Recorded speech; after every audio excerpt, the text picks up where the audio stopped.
bâtiment de la presse et le magazine, Quilu 24.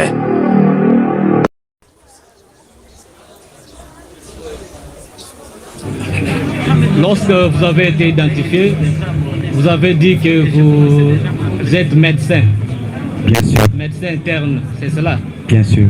À l'hôpital Seine, vous confirmez l'hôpital? Quel est votre hôpital d'attache?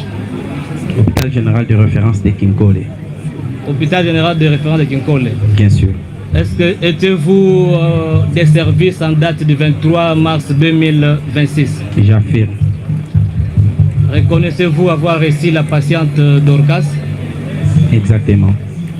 Pouvez-vous dire au tribunal votre réaction par rapport aux faits qui vous sont reprochés par le ministère public au regard de votre comportement en rapport avec Dorcas? Merci beaucoup. Je pense que le président ou le jury peut me croire en âme et conscience, et j'ai aussi foi en vous. À travers ma narration, vous pourriez déjà comprendre que les griefs qui me sont attachés ne concordent pas avec ce qui s'est passé. Alors, je demanderai peut-être au président de le relire pour que cela me donne bien l'idée de bien répondre. Regardez, Monsieur David, ici nous voudrions seulement connaître ce qui s'est passé réellement entre vous et Madame Dorcas.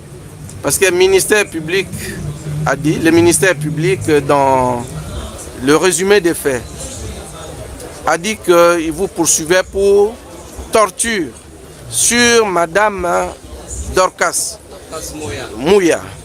Il vous poursuivait également pour atteinte à sa vie, pour coups de blessures volontaires lui administrés, ainsi que pour coups de blessures aggravées que vous lui avez administrés. Qu'est-ce qui s'est passé, tentative de meurtre? Qu'est-ce qui s'est passé réellement à cette date du 23 mars 2026 à l'hôpital général de référence de Kinkole? Qu'est-ce qui s'est passé réellement? Merci beaucoup. Par rapport au fait qu'on vous reproche, vous pouvez nous dire ce qui s'est passé? Je pense que ici présent, il n'y a personne d'autre que moi qui était là lorsque les faits se sont passés. Et je crois que vous me croirez sur ma narration.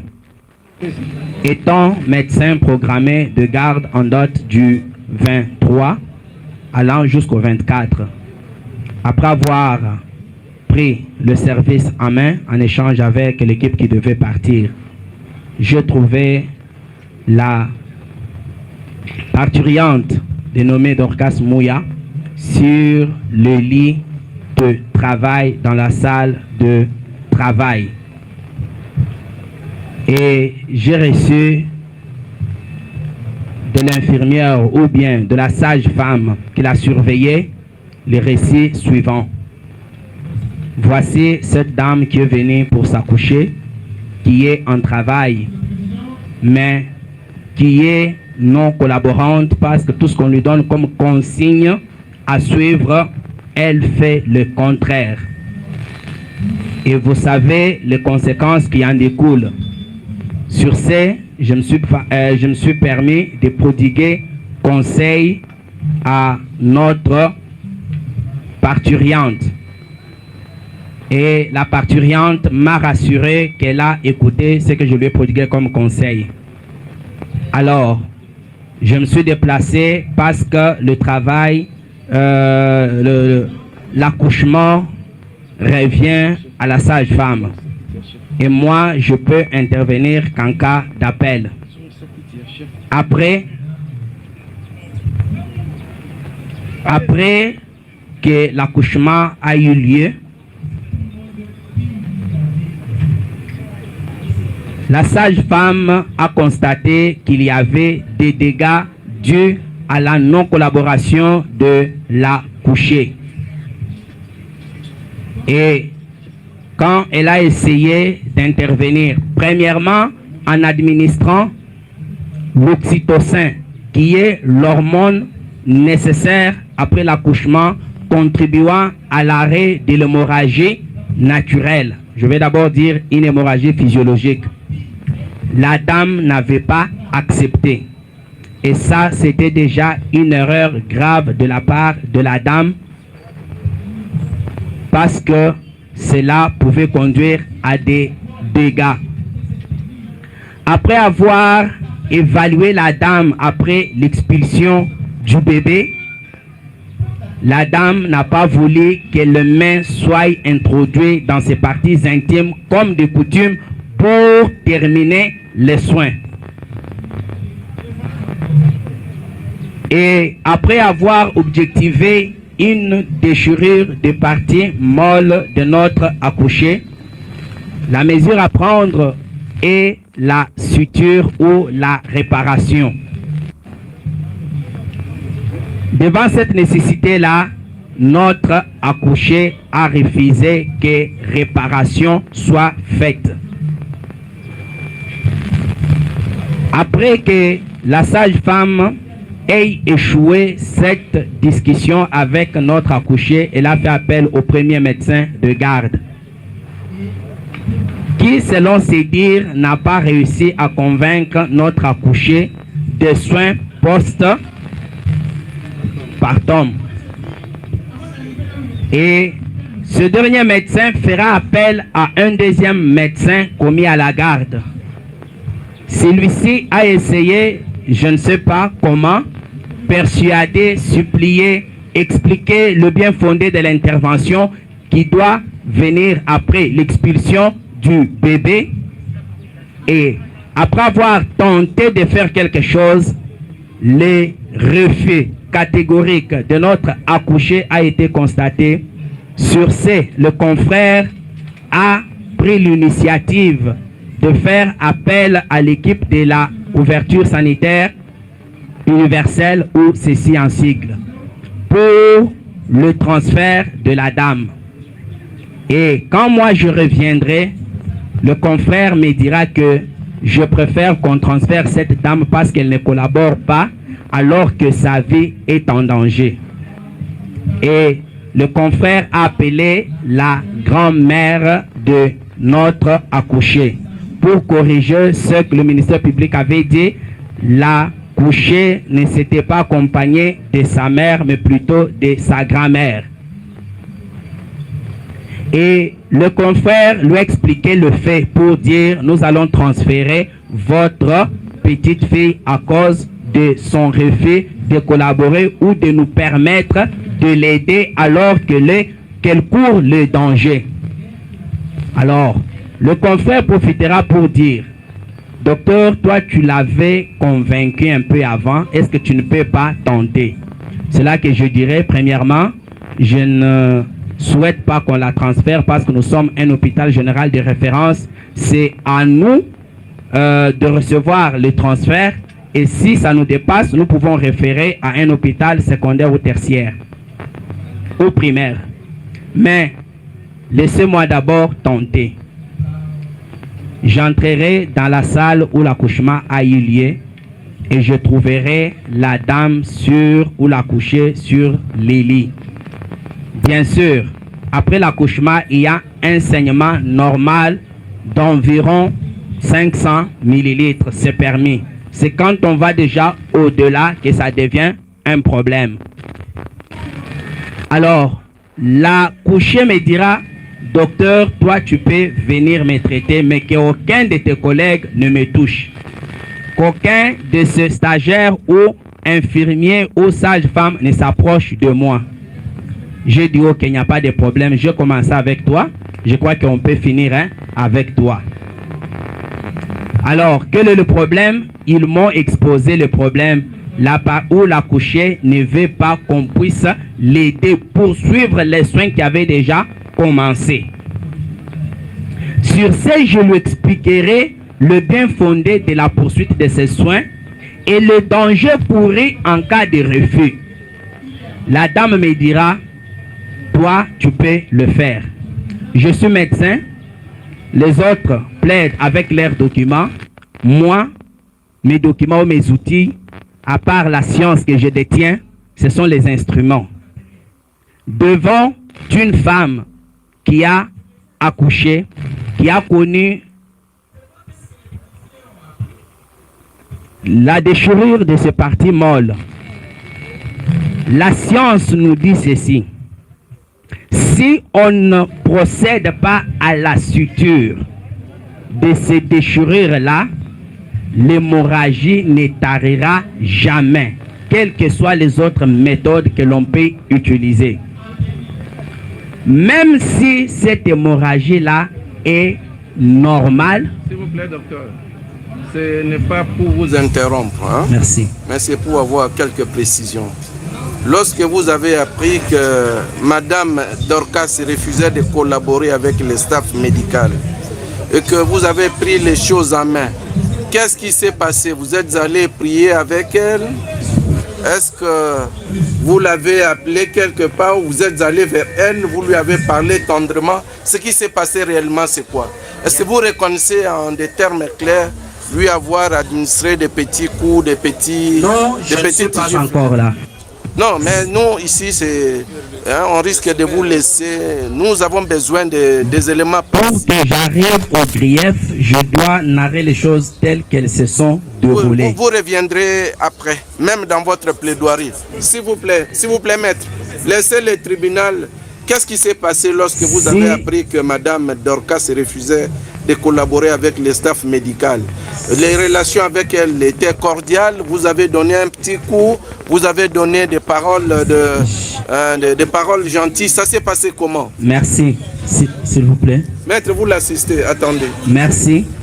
Je crois que je ne veux pas vous prêter intention, mais vous voulez peut-être que je précipite la narration. Ce n'est pas précipité, c'est l'instruction. Hein? L'instruction, c'est une question de... C'est un jeu, une étape de question-réponse. Vous aurez le temps de développer tout ce que vous dites là. Mais pour l'instant, nous avons besoin des éléments précis. Hein? Bien sûr. Ce qui s'est réellement passé entre vous et bien elle, sûr, après avoir appris qu'il y avait refus de collaboration. J'ai fait ce qui s'est fait normalement. C'est quoi ce qui s'est fait normalement? C'est essayer de collaborer avec l'accouché, oui, et en cas de refus, lui expliquer le danger qu'elle court en refusant ce qu'on veut faire, oui, et lui montrer combien cela n'est pas traumatique si parfois elle a peur qu'elle comprenne que ça ne va rien lui faire. C'est ce qui a été fait et elle a semblé croire et c'est pourquoi elle m'a autorisé de la toucher. Ok, mais lorsque la mère de la victime, oui, déclare que vous lui avez administré des coups, que vous n'avez pas travaillé de manière professionnelle. Je ne reconnais pas cela, Monsieur le Président. Est-ce que vous reconnaissez lui avoir administré les coups pendant qu'elle était sur les lignes? Comment parachuterais-je par cela si je ne vous dis pas ce qui s'est passé pour que j'arrive à lui administrer les coups? Non, attendez, essayez de collaborer avec nous, hein, c'est-à-dire de répondre aux questions que le tribunal vous pose.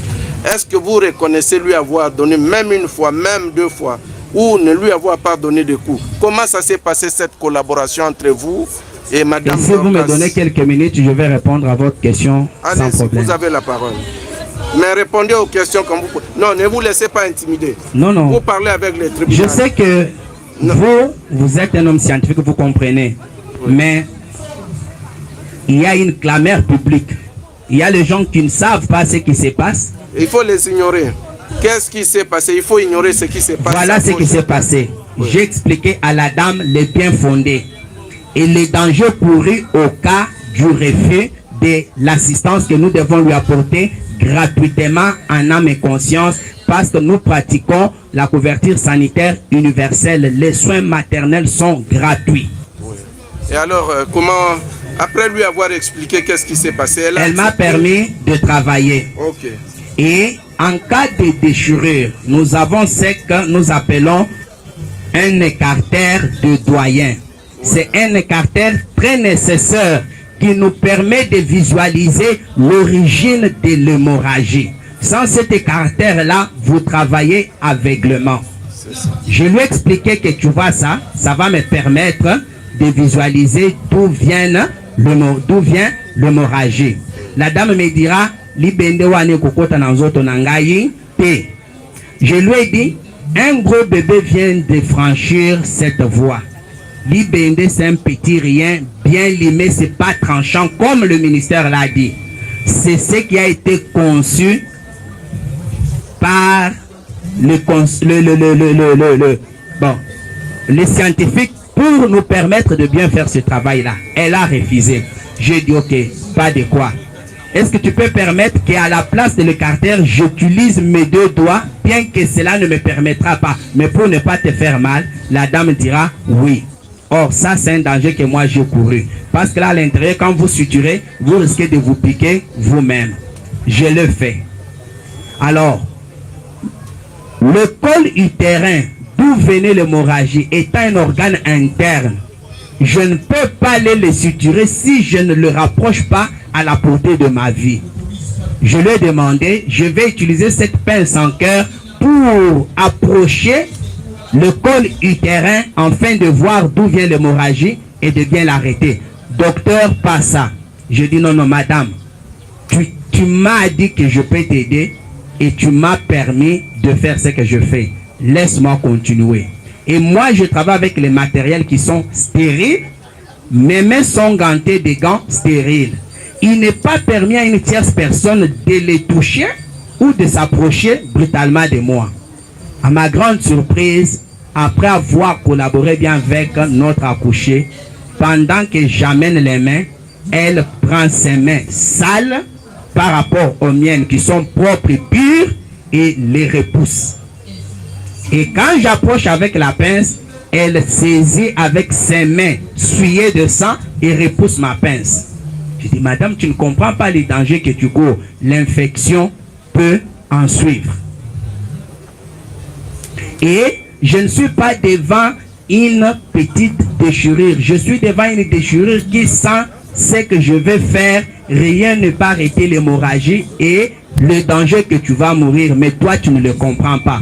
Or, si tu mourrais, nous serons jugés par d'abord l'hôpital, puis par l'État, parce que le président, en introduisant la couverture sanitaire universelle, l'objectif, c'est d'éviter premièrement le décès maternel.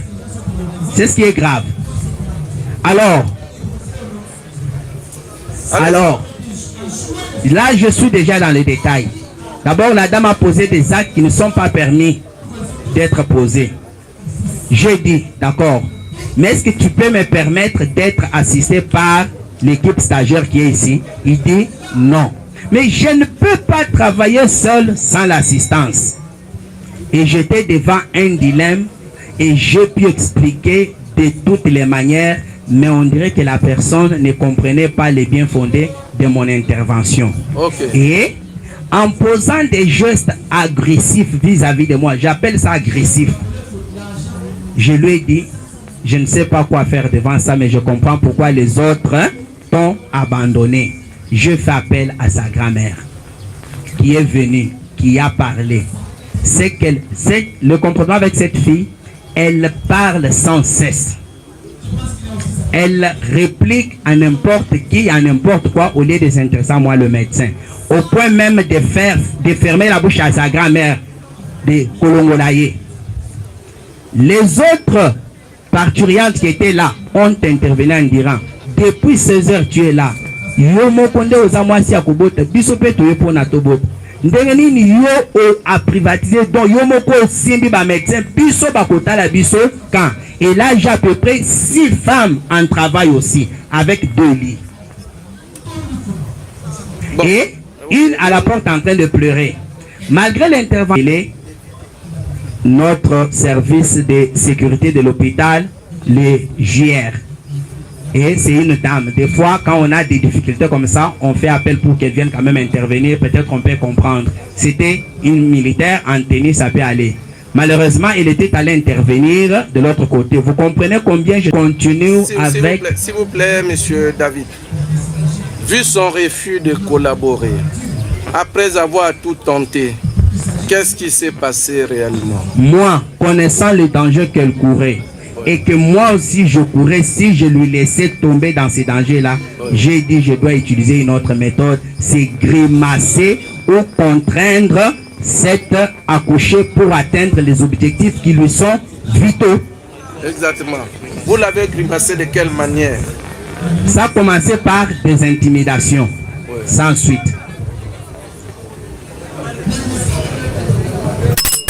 Silence, s'il vous plaît, silence. Et puis, on avait demandé à tout le monde de descendre. Comment vous vous retrouvez là-bas? Sécurité, faites-moi descendre tous ceux qui sont là-bas s'ils ne sont pas avocats. Descendez, descendez. Descendez là-bas. Sécurité, policiers, faites descendre tout le monde. Faites descendre tout le monde.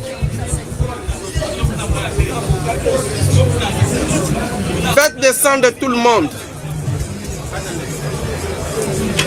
Que tout le monde descende.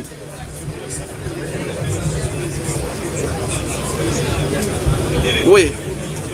Comment s'est passé? Ces grimaces consistaient en quoi?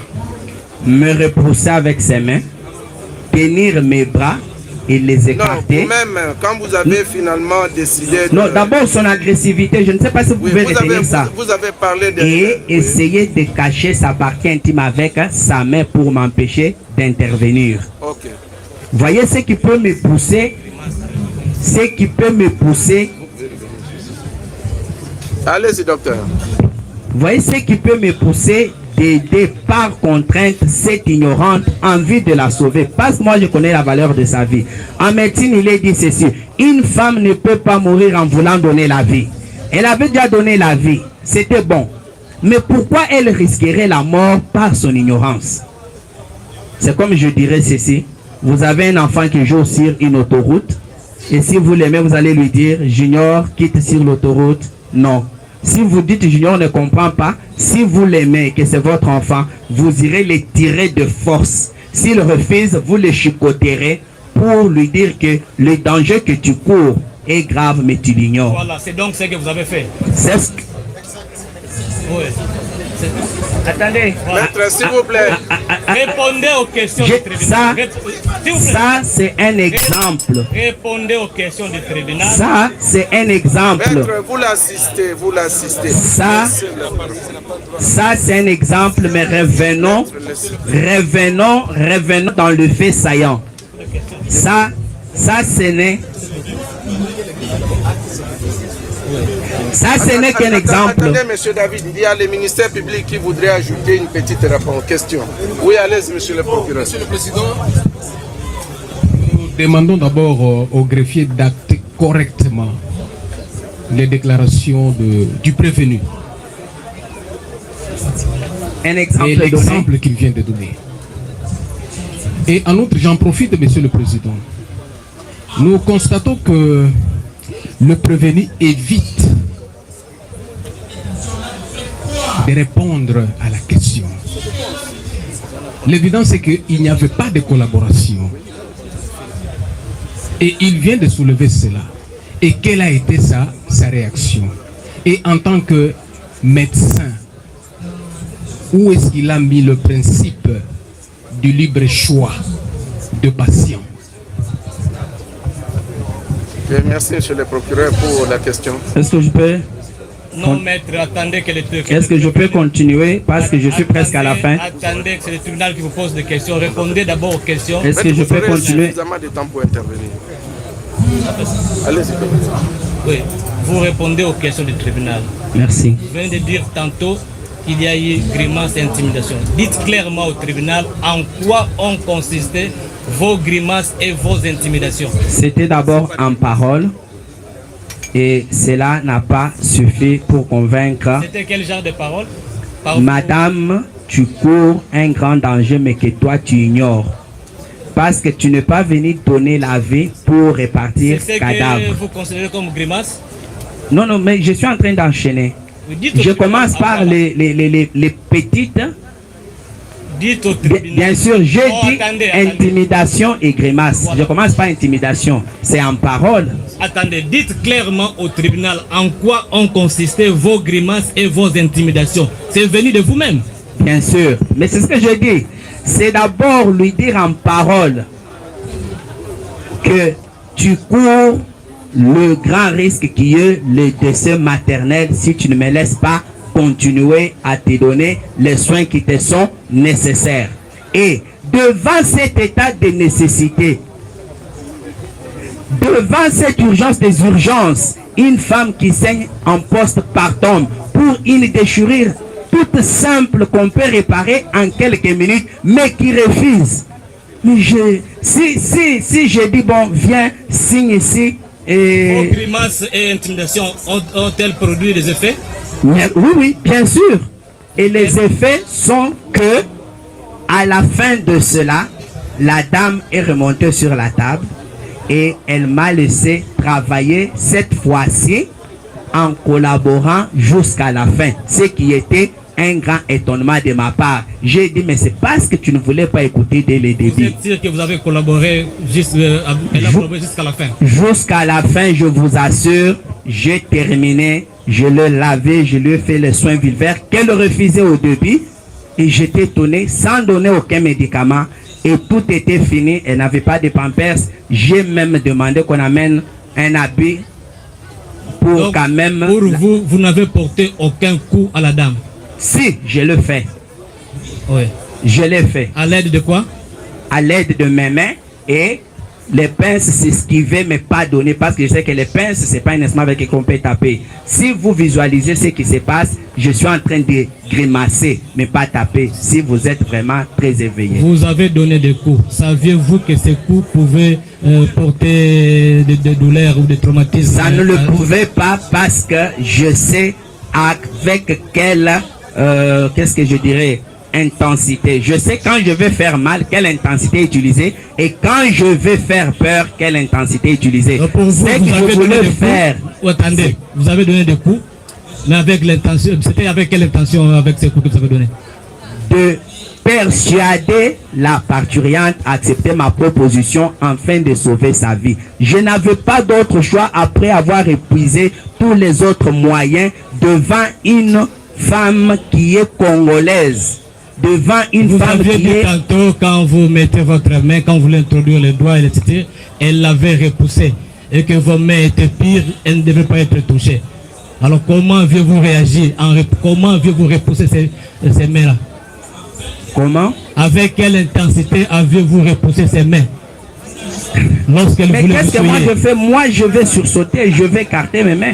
Mais malgré cela, elle les avait déjà touchés. Ah, c'est donc ce qui vous a permis de pouvoir lui porter des coups davantage? C'est pas ce qui a permis. Je vous dis que le coup ici, ce n'est pas par rapport à ce qu'elle a fait, mais les coups ont été portés pour sauver cette vie-là, dont la concernée ignorait le danger qu'elle courait.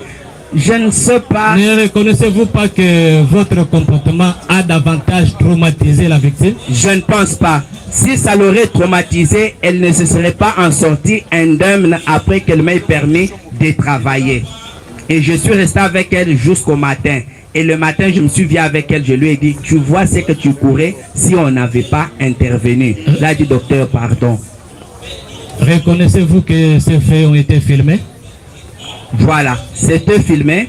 Et pourquoi c'était filmé? Je ne sais pas si c'est la question qui proviendrait de votre part. Oui, mais c'est avec quel téléphone qui a autorisé que... Voilà. J'étais déjà devant un dilemme où les moyens concourus pour aider avaient échoué. Et que en cas de décès maternel, je comparaîtrai. Avec quelle preuve devant mes chefs, mon staff médical, le matin, devrais-je prouver que les faits ont été tels que nous les narrons? Vous parlez de votre staff. Est-ce que lorsque vous dites que la victime ne collaborait pas, la couchée ne collaborait pas, aviez-vous informé votre hiérarchie? Quand le médecin fait la garde, il est le numéro 1 de l'hôpital.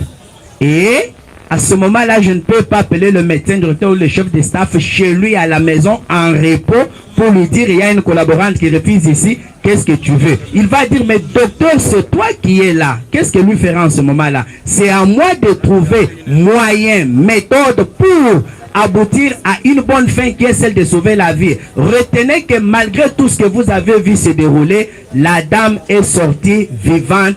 Elle est repartie chez elle avec son bébé et aujourd'hui j'étais avec elle et son bébé et sont bien portants. Est-ce que c'est vous qui avez autorisé qu'elle oui, ça pour me protéger moi en cas de non-collaboration jusqu'à la fin. Les faites-vous souvent?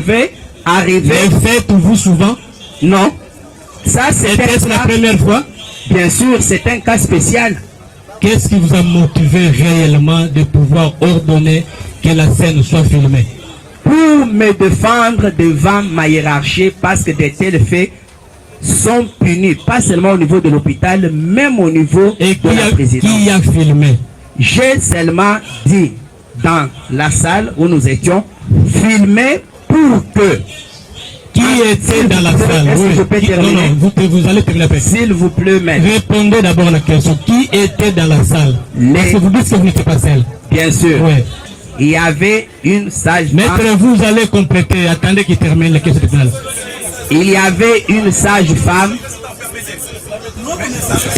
Laissez le prévenu répondre aux questions. Maître, laissez le prévenu répondre. Vous répondrez, vous. Non. Laissez le prévenu répondre. S'il vous plaît, monsieur le président. Non, vous n'avez pas la parole. Vous nous donnez l'impression de vouloir... Maître, s'il vous plaît. S'il vous plaît. Vous posez des questions. Bon, gardons notre calme. Hein? Un instant. Messieurs les avocats. Maître, s'il vous plaît. Gardez votre calme. Hein? Le tribunal n'a pas l'intention de perturber ou d'intimider les prévenus. Nous voudrions seulement avoir sa version des faits. Vous comprenez? Monsieur David. Monsieur le Président, nous avons compris. Attendez, vous n'avez pas encore la parole. Monsieur David. Monsieur le Président. Ça va? Ça va? Vous n'êtes pas Mais perturbé, seulement, non? je n'ai pas aimé le comportement. Non, nous sommes tous... ce sont les questions du tribunal. Hein? Parce que si vous ne me comprenez pas, vous croirez à toutes les narrations. Exact. Je vous ai dit en avant que de nous tous qui sommes ici, seuls, j'ai assisté à tout ce qui s'est passé. Vous, on vous a raconté. Alors croyez-moi en âme et conscience, parce que moi aussi je vous crois. Exactement. Bon, nous avons compris. Mais vous avez tout à l'heure dit que vous avez utilisé la première méthode qui consistait à grimacer la Ce n'était victime. pas ça la première. Disons, une méthode souple, quoi, par des paroles. Bien sûr. Mais est-ce que vous êtes passé aux actes, c'est-à-dire aux actions? Après les paroles, il y avait des actions.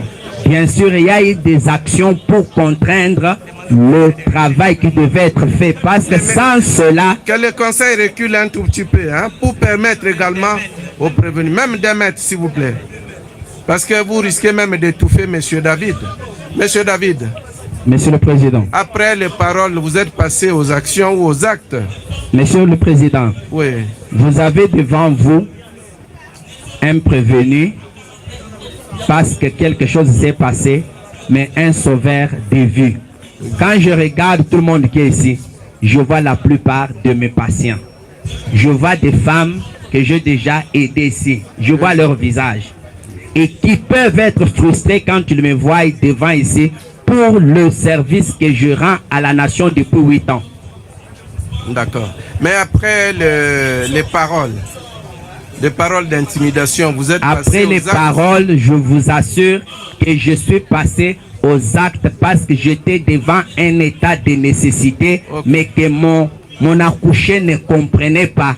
Et je ne pouvais pas encaisser un de ceux maternels, alors que par le moyen utilisé, je pouvais la sauver. La preuve est que je voudrais dire ceci. Jugez-moi pour les résultats et non peut-être pour les moyens. Les moyens peuvent sembler être malveillants, mais la fin a été très positive. Oui, alors ce sont ces moyens que nous pouvons connaître, hein, les moyens que vous avez utilisés. Je ne les ignore pas, je les ai reconnus, que je procédais par l'intimidation, par la contrainte.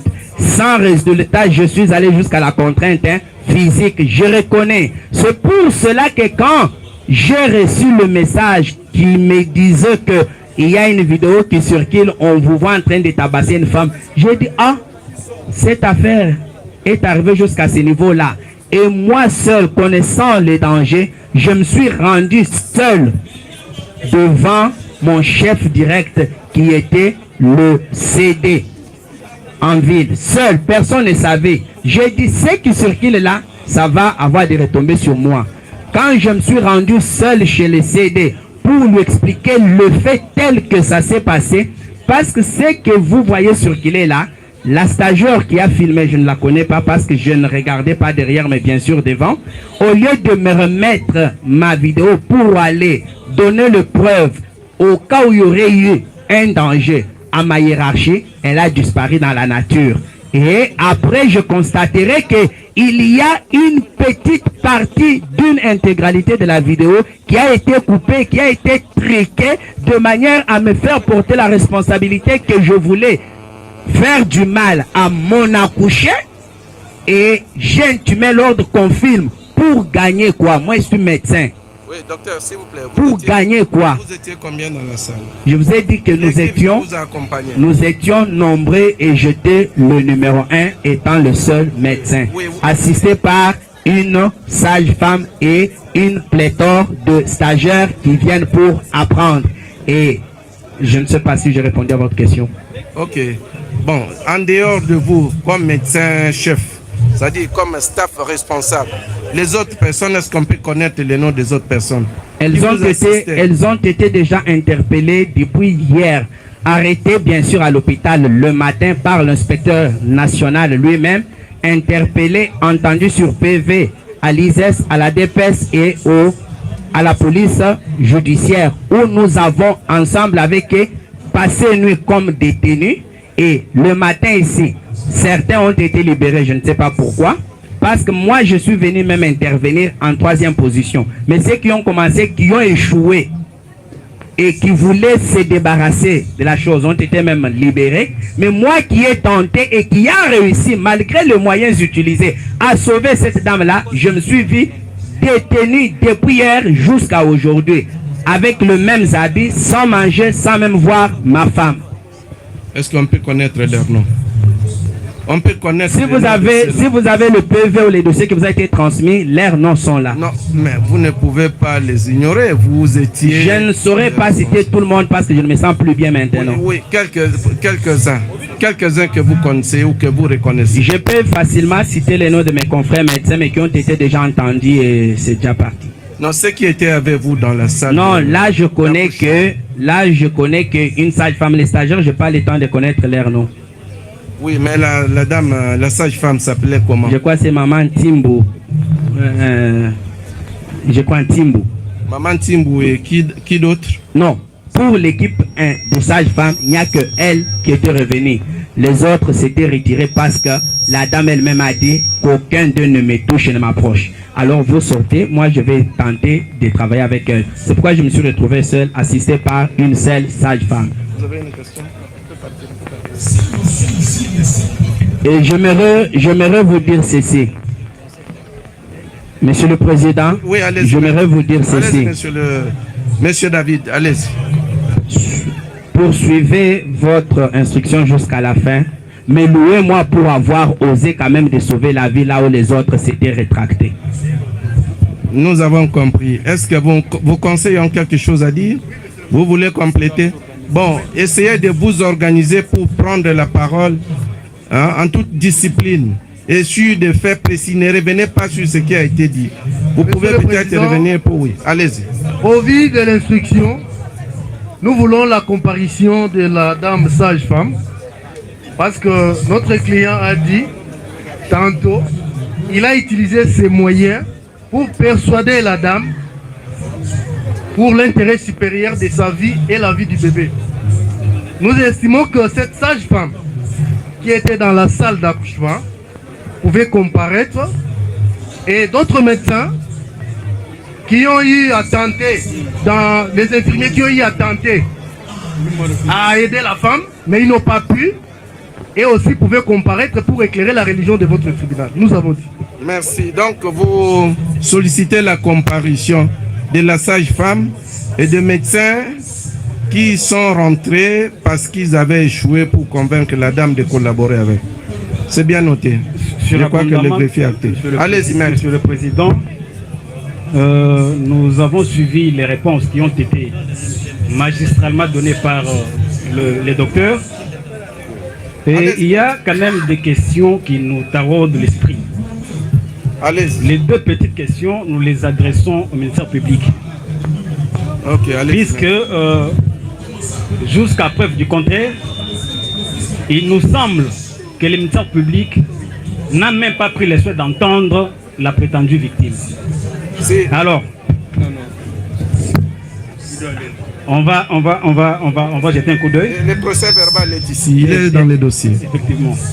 Est-ce que le ministère public, après l'avoir entendu, comme vous dites qu'il y a le procès verbal dans les dossiers, est-ce qu'avait-il pris les soins de procéder à une même petite confrontation avec les prévenus par ici devant vous?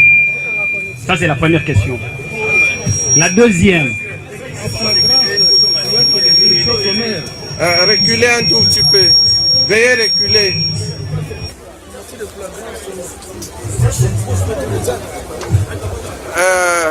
Maître, le tribunal vous rappelle que nous sommes en matière de flagrance.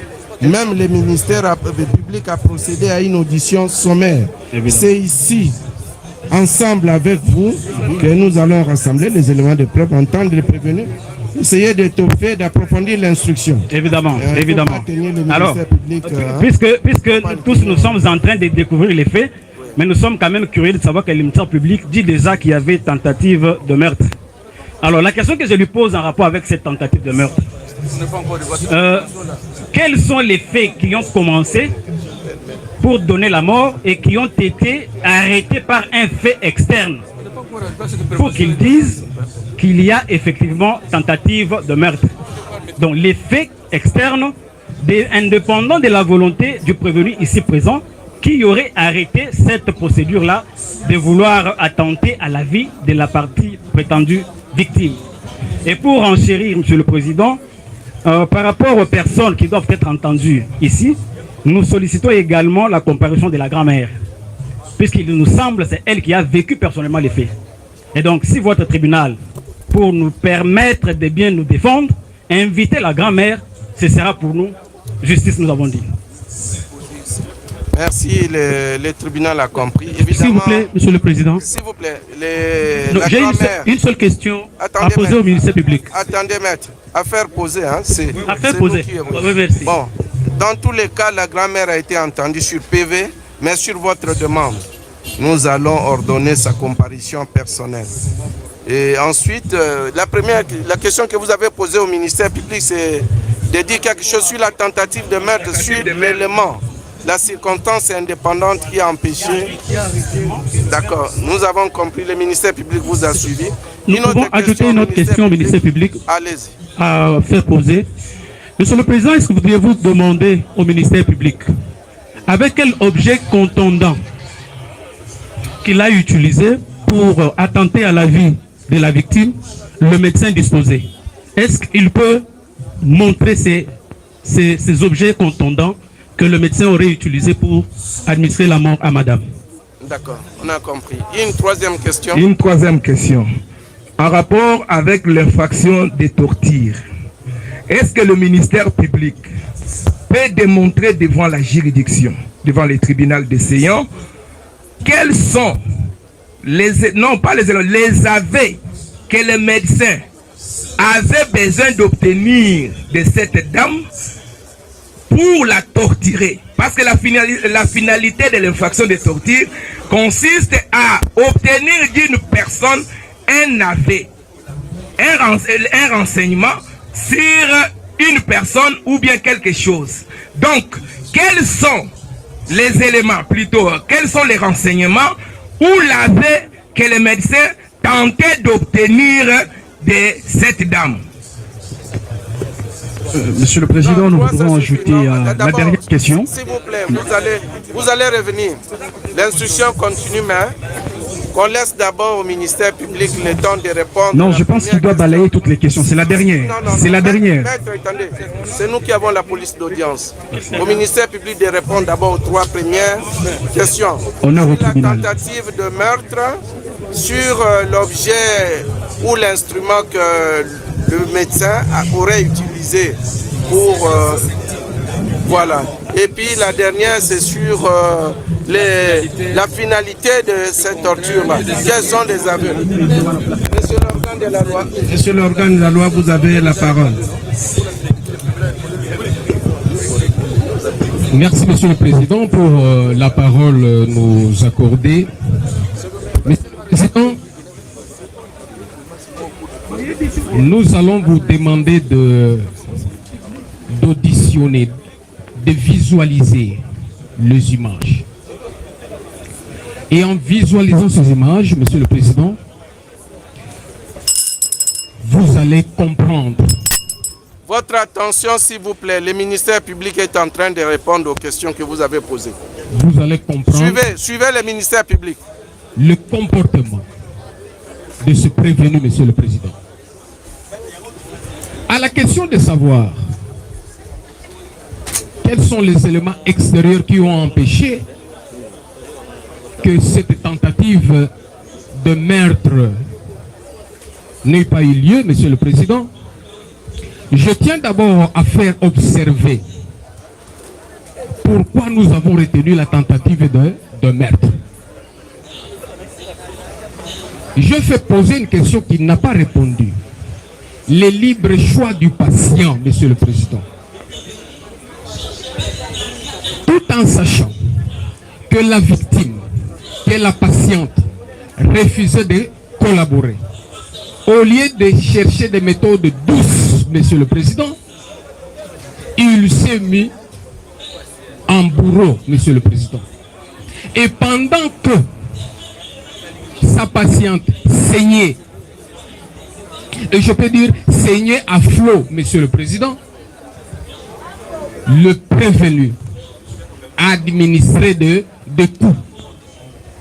Et pourtant, c'est une première part, elle vient de s'accoucher, elle est faible, et ces coups-là auraient entraîné, Monsieur le Président, sa disparition, Monsieur le Président. Qu'est-ce qui a fait que cela ne puisse pas arriver, Monsieur le Président? À lui-même, il a répondu à la question. Que après avoir intimidé, après avoir porté des coups, étant donné qu'elle était seule, il y avait plusieurs dames dans la salle. Elle ne pouvait que céder, Monsieur le Président. C'est parce qu'elle a cédé que le résultat n'est pas arrivé. L'objet contendant, oui, Monsieur le Président. Permettez, Monsieur le procureur. Le tribunal voudrait reformuler la question en ces termes. Selon les avocats du prévenu, si on parle de tentative, il peut s'agir soit d'une infraction manquée, soit d'une infraction tentée ou d'une infraction impossible. Ils veulent connaître l'élément, la circonstance indépendante.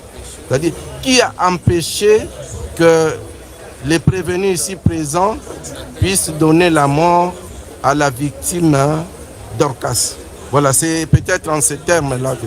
C'est-à-dire, quelle est la circonstance qui a empêché? L'élément indépendant, la circonstance indépendante qui n'a pas permis aux prévenus ici de donner la mort à sa patiente. Voilà. Et puis vous continuez sur la suite. Oui, Monsieur le Président. Circonstance indépendante, c'est cette faiblesse, Monsieur le Président, de la patiente. C'est cette faiblesse de la patiente qui a fait reculer le prévenu, Monsieur le Président. Nous avons compris. Non, vous allez revenir. Le ministère public est en train de répondre. Maître. Maître, vous allez revenir. La question a été posée au ministère public. Si vous voulez compléter, vous reviendrez. Oui, Monsieur le procureur, passez à la deuxième question. C'est-à-dire quel est le moyen, c'est-à-dire l'instrument qu'il a utilisé pour l'instrument utilisé, Monsieur le Président, c'est un métal. L'instrument contondant. C'est un métal. Même si ce métal-là n'a pas de parties tranchantes, mais lorsqu'on applique la force, ça blesse, Monsieur le Président. C'est pourquoi nous avons utilisé l'expression contendant, Monsieur le Président. Et lui-même, le prévenu lui-même, l'en a confirmé, Monsieur le Président. D'accord. Et oui, à alors la dernière question. À la troisième question, je demande à la partie prévenue de bien lire la loi, Monsieur le Président. La torture ne demande pas nécessairement qu'il y ait un résultat, qu'il y ait un objectif quelconque, Monsieur le Président. Ici, la torture peut être entraînée même par les actes posés par ces derniers. Et ce qui était à la base de son comportement, c'est parce que sa patiente a refusé, Monsieur le Président, de collaborer. C'est ainsi, en tant que fonctionnaire de l'État, au regard de sa qualité, Monsieur le Président, il se mit à torturer la patiente au lieu de collaborer avec elle. Et c'est ainsi, Monsieur le Président, une question a traversé notre esprit. Le premier médecin, le deuxième médecin se sont réservés, ont compris, ont respecté la déontologie. Ainsi, ils ont compris que nous sommes coopératifs. Nous savons coopérer.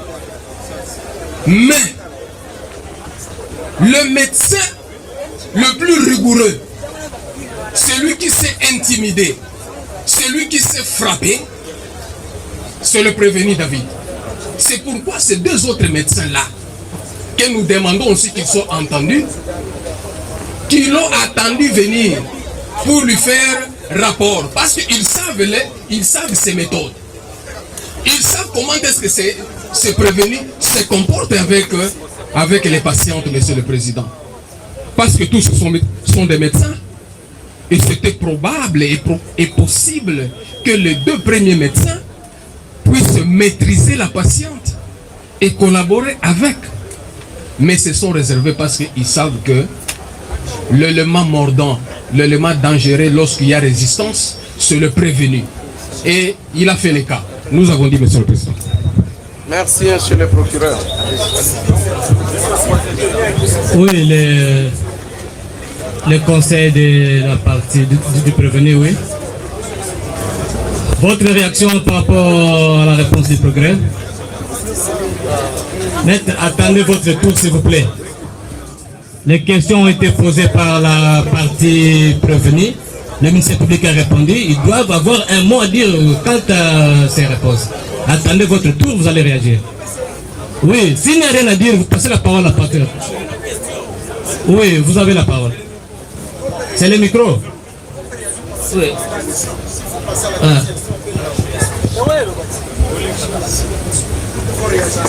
Maître, attendez votre tour. Monsieur le Président, éminent membre de la Cour, c'est le tribunal. Monsieur le... Il ne faut pas nous opposer à la hiérarchie. Hein. Monsieur le Président du tribunal. On ne veut pas usurper des titres ici, des fonctions. Alors, nous voudrions, avant de poser notre question, demander les PV dont la prétendue victime a été entendue. Nous voulons entrer en contact avec ces PV. Cela nous permettra d'abord d'avoir une idée sur ce que la victime a déclaré. Alors, à part cela, nous voudrons ici faire constater à votre tribunal que le ministère public est resté évasif par rapport à nos questions. Pourquoi nous les disions? Par rapport à la question posée de savoir quel élément extérieur qui a pu faire en sorte que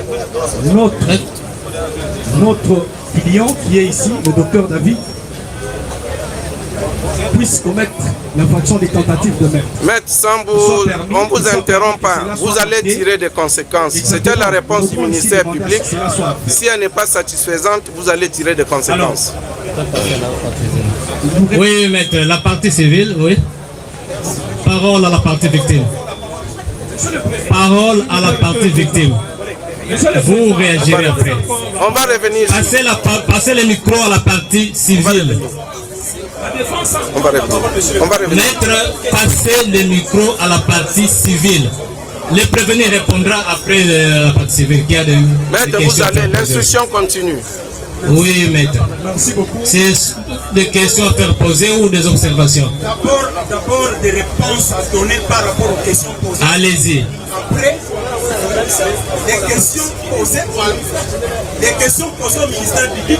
La partie civile a tout intérêt d'échanger les prévenus parce que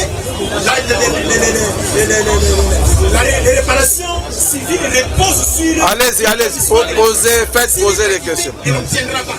Allez. Une notion ABC, ça doit être connu. La partie civile a tout intérêt de changer les prévenus. Nous sommes ici pour ça. Donc, par rapport à cette question de savoir, qu'est-ce qui avait empêché les micros, je crois ma voix, c'est parce que les micros ne sont pas. Qu'est-ce qui avait empêché à ce que les prévenus ne puissent pas arriver à son objectif d'éliminer physiquement? Christelle. La réponse est retournée. Christelle. C'est parce que parmi les accouchés avec qui il était là dans la salle, ils l'ont empêché. Ils ont intervenu. Docteur, attention, là, ils n'osaient pas. Nous avons les images. C'est santé qui ont intervenu pour dire attention, docteur, attention. Nous avons les images. Donc directement être à votre disposition. Donc par rapport à cela, c'est ce qui avait d'abord empêché. De cette intervention des accouchés qui était là. Voilà, c'est déjà acté. Autre chose? Autre chose? Deuxième élément. Je voudrais revenir d'abord sur la méthodologie. L'article 54 du Code de procédure pénale a donné la manière de l'instruction. Maître, vous n'avez pas à prendre la méthodologie. Posez des questions, posez